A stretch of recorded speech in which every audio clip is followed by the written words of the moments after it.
All right, what's going on, everybody? Gaby Card Stacks here. Had a small run of sales and mostly all Prism here. I wanted to talk about just what's been moving, how much it's sold for, and my general thoughts. So let's get right into it.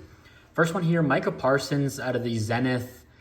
Is this Chronicles? I don't know, or just Zenith entirely. Okay, that's a red Pacific rebrand. I don't know what it is, but it's a very cool parallel. Doesn't sell for a lot, unfortunately. I know the Patrick Mahomes and probably other cool quarterbacks and color matches do well.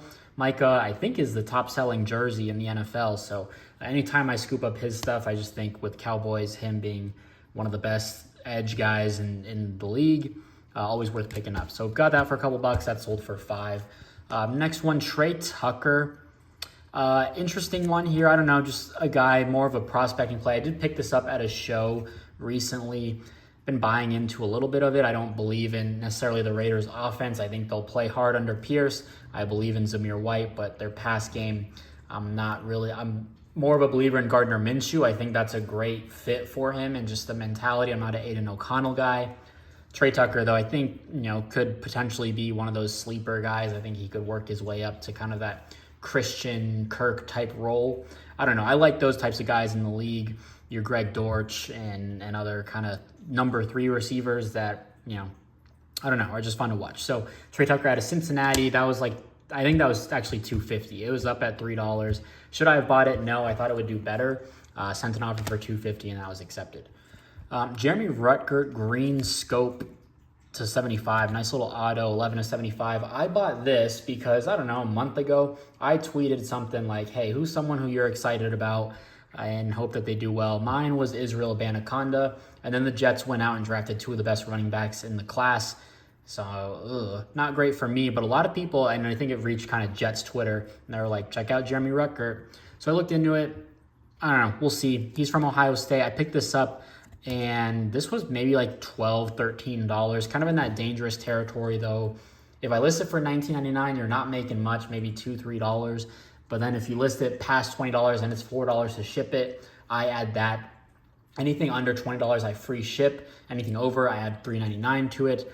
So it's harder to move, right? So I had it for $30 plus 4 shipping. Sent an offer out for $25. I've had a good amount of watchers for it and it got sold. So not bad. I would have been happy to hold it for the season. I might go back in. That's kind of my toxic trait. Anytime I sell something, I'm like, okay, the market's there. Maybe, someone's interested. I'll go back and see if I can get in at a lower price and basically get into it for nothing. Maybe I'll scoop it up. I don't know, but nice little sale there. More Prisms. Yeah, all Micah was Zenith, but more Prism seems to be the theme today. All kind of low-end stuff. I don't know what the total is. I'll throw a screenshot up now when I print out the labels.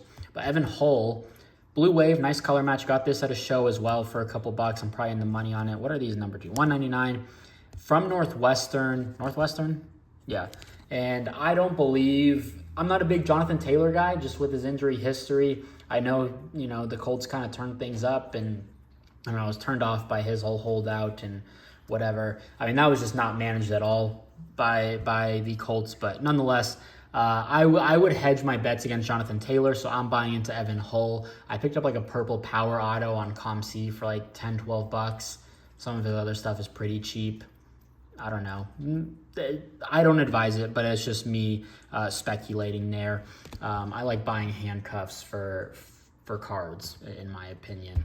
And that was, I think I listed it for $5, sold for $4. Victor Rosa, red, secondary color match out of 5. 3 of 5 there. Picked this up on Twitter for I think 20 or $25, and I just thought it was one of those cards I could easily double up. Got to be some UConn collectors out there. Color match, someone's completing the rainbow. He's a local kid, I think, to Pennsylvania. So I just figured it was worth a gamble there. I think I listed it for like 70. Someone sent an offer at like 40 or 45 plus shipping. So decided to take it. I'm not a big Victor Rose guy. Very productive guy. UConn. I do think UConn, they had a pretty good transfer portal. They're picking up a lot of guys, starters from other teams. Anthony Richardson. I have very strong feelings on Anthony Richardson. I don't think he's a good quarterback. He's never had a winning season in his career, in his football career, I'm pretty sure. Played 12 games at Florida as a starter. I think he went 6-6. Has never completed over 60% in his life. I get it, he's an electric athlete, yada yada, watch the film. he's injury prone, can't throw the ball. I'm out. I think it's just all hype. If you're investing in him, pray he doesn't get hurt in the fall camp, summer camp, whatever that period is. Those injuries are the worst. Those non-contacts, or someone gets rolled up and you're a month out from the season. I'm just avoiding him at all costs. People want him for the hype and the flashiness. You'll be able to buy him back in the offseason if you're a true believer at a much cheaper price, I imagine. But I'm ready for week 1. I'm sure he's going to go off for 500 yards, 300 throwing, 166 rushing, 6 total touchdowns, 60 fantasy points. I'm sure it'll happen, but yeah, good luck making it through the whole season there. Nico this was, I think, $7. I had it listed for 10 for the longest time. Ton of watchers decided to send out an offer, and that got sold. Nico Collins, optic hollow, picked this up recently. I like Nico Collins. I was a very early Nico Collins investor, and then I got out. I was like, all right, this guy didn't do anything. I liked Tank Dell as well coming out of the draft, and I just got out of all my Nico Collins. I kind of transitioned to Bowman University anyways, so it made sense. And then he popped off. I bought a blue ice optic, the one's numbered to 15, for probably like 15 or 20 bucks. Maybe 2 years ago, maybe it was last year. I don't remember. I remember I was in like a different office, or in a different room. I moved my home office to another room. But Nico Collins there. I'm still a believer in him. I think if you want to still buy into him, I'm not turned off by Stephon Diggs. I might have a very strong opinion on Diggs as well. I think he's regressing. He's older. He was due, $20 million. If you look at that offense, who did they fire? They fired Ken Dorsey, I don't know, like October, November, week, 10, maybe, week 9, somewhere around there. And then they promote Joe Brady within. If you look at his numbers from when Joe Brady took over and then Stephon Diggs afterwards, and even in the playoffs, not a lot of production. It doesn't make sense to me. And I think they took a huge cap hit as well to move him. They did get a 2nd round pick, which I think that's solid. I think it's for next year. I think they bundled some picks like 6th and 7th this year and give us your 2nd next year. I don't know. I'm not a big Stephon Diggs guy. I think he's regressing. I'd rather trade a guy a year too early than a year too late. His best days are behind him. You can win without him. You can go out and draft another receiver. You don't have to, maybe he was toxic as well. I think that's all. I think I don't know. I feel like he's always just sounding off on Instagram, or I don't know, bad teammate reports. I don't know. Nonetheless, I'm fine without him. I'm not moved by him going to Houston. I would still believe in Nico Collins and Tank Dell over him. People will be scared about like target share and volume and all that, but whatever. And then last one here, Alexander Sarr.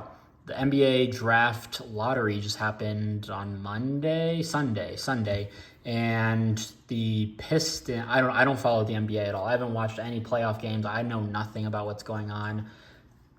Pistons, I think, got the number one, or no, the Hawks. The Hawks got the number 1 pick.